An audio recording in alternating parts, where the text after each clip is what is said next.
ఎందరో త్యాగమూర్తుల త్యాగఫలం ఆంధ్ర రాష్ట్రం. నేడు ఆంధ్రప్రదేశ్లో ప్రజలు సుఖ సంతోషాలుగా ఉన్నారా? ప్రస్తుతం ప్రజల మధ్య ఉన్న కులాల కుంపట్లు ఎవరి కోసం? చంద్రయాన్ రాకెట్ యుగంలో కూడా వర్ణ విభేదాలు దేనికి సంకేతాలు? రాజకీయ పార్టీల నేతలు ఏం చెప్తున్నారు? నేటి కాలంలో ప్రపంచాన్ని శాసించే మన యువత మేధాశక్తి ఏం కోరుకుంటుంది? తెలుసుకోవాలంటే ఆంధ్ర యువగలం. ప్రజల మాటే మా నోట. మాచర్ల మున్సిపల్ ఎన్నికల సందర్భంగా మాచర్లకి నేను ఆ రోజు ఎమ్మెల్సీగా ఉన్నాను.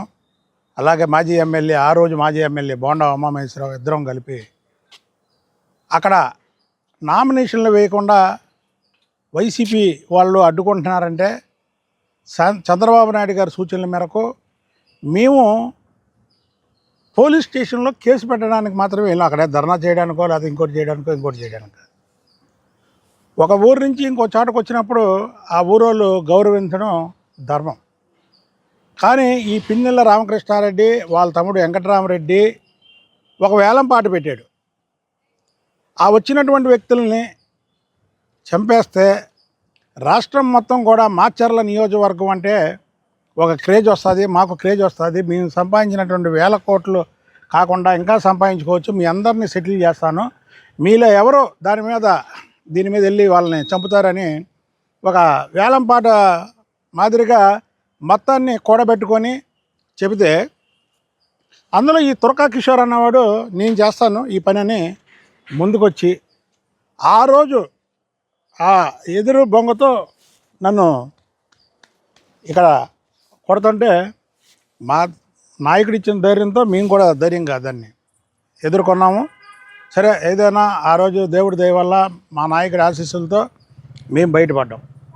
అప్పటి నుంచి కూడా ఈ తురకా కిషోర్ అనేవాడు కానీ, పిన్నెల రామకృష్ణారెడ్డి కానీ, వాళ్ళ తమ్ముడు వెంకటరామరెడ్డి కానీ విచ్చలవిడికి ఇంకా దౌర్జన్యాలు పెరిగాయి కానీ తగ్గలేదు. అంటే మాచర్ల నియోజకవర్గం అనగానే ఆ రోజు నుంచి ఈ రోజు వరకు కూడా టీవీల్లో ఎక్కువ సార్లు క్లిప్పింగ్ చేసింది ఆ మాచర్లలో మా మీద జరిగినటువంటి ఆ దాన్ని క్యాష్ చేసుకున్నటువంటి పిన్నెల రామకృష్ణారెడ్డి, వెంకటరామరెడ్డి.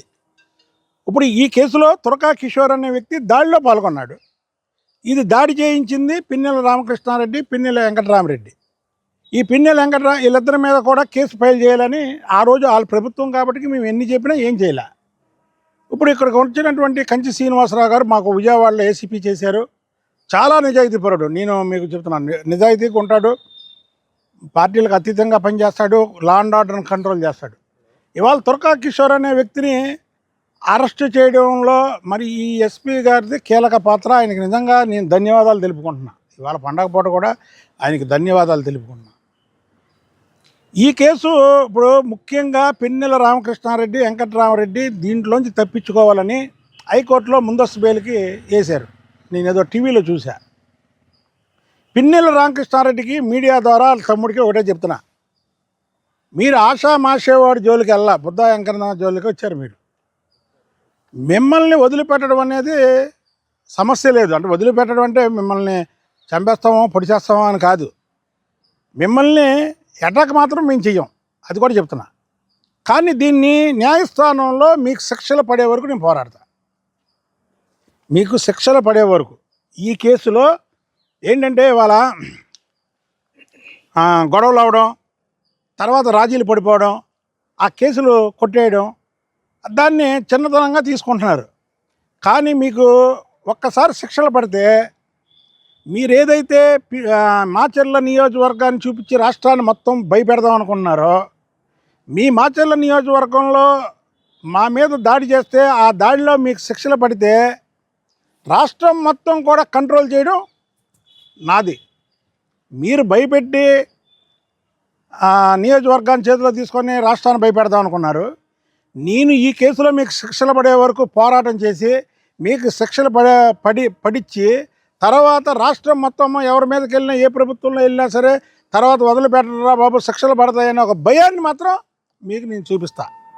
కాబట్టి పిన్నెల రామకృష్ణారెడ్డి మీదకి నేను ప్రైవేట్గా కూడా హైకోర్టులో కేసు వేస్తున్నాను. అతనికి ఉన్నటువంటి ఏదైతే బెయిల్స్ ముందస్తు బెయిల్స్ ఉన్నాయో